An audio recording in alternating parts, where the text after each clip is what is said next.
One last thing before we break, and I know we're already over, but I want to circle back to Belichick because there's kind of a clickbaity headline out there that Belichick suggests changing the name of the Lombardi Trophy to the Tom Brady Trophy. And you have to really understand the context of the conversation. He was on the Let's Go podcast making the case for how coaching means less than players. And you have to have great players to do great things. And it's not about the coach, it's about the players. And Jim Gray makes the comment, well, it's called the Vince Lombardi Trophy, not the Bart Starr Trophy. And that's when Belichick says maybe they should call it the Tom Brady Trophy. He's won 7. He isn't launching a petition on change.org to strip Vince Lombardi's name off the trophy and replace it with Tom Brady. It was a comment made in jest that people are running with because click, click, clickety, click. My curiosity about all of that, Chris. And again, the guy's playing chess, so I'm going to try to figure out his moves. I feel like he's trying to build in an advance excuse for North Carolina maybe not being undefeated this year because it's about the players, not the coach. And also, if and when he gets an NFL job with a bad team, but nobody else wants him, so I guess I better take it if I'm going to go back to the NFL. If we stink right away, like 5-11 his first year with the Patriots, it's not me, it's about the players. It was just weird that he was so over the top pointing out and listing names of players. It's not about the coaches. We just put them in position to succeed, which, of course, that's what coaching is.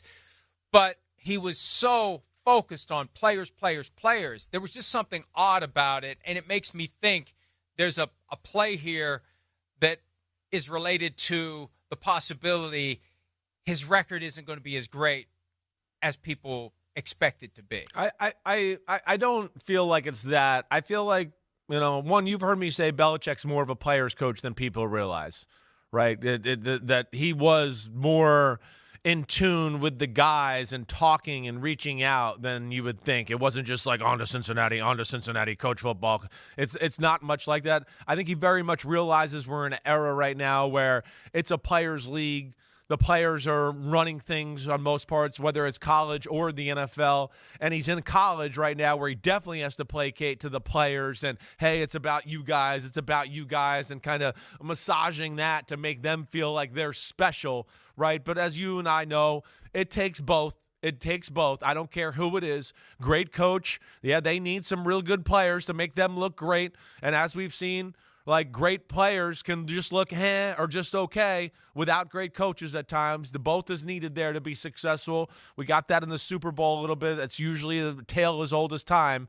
I don't know if he's building an excuse. I think he's just more a little bit of like he's very trying to be player-friendly more than ever right now because of his current position. Well, and I like that take, but regardless, we agree on this. Yeah. He's not accurate, and he knows he's not accurate. He's puffing this thing up for some reason. Because that's not the way it goes. Yeah. The coach takes the player and gets the most out of him. No matter how great or bad the player is, coaching has a lot to do with it. His game planning, game in and game out, tailored to the specific opponent they'll be facing. There's no system. You know what the system is? Who are we playing and what do they do and how do we stop it? Oh, you're right. Right? Yes. He's one of the all-time great coaches. I'm not going to suddenly go anti-Belichick because, he said what he said yesterday. He's still one of the all-time great coaches. Yeah. And I find it jarring that he would make this argument that basically you just throw the players out there and let them go do their thing. So there's a play there, whether it's kissing ass of the North Carolina players or getting everyone to not be shocked when he's 6-6 or 5-7 or 4-8. Who knows? I feel like there's a chess move there. The bishop is sliding. I just don't know why, and I don't know where. Hi, it's Mike Florio. Thanks for watching PFT on YouTube. Hit subscribe for the latest news and analysis from Pro Football Talk.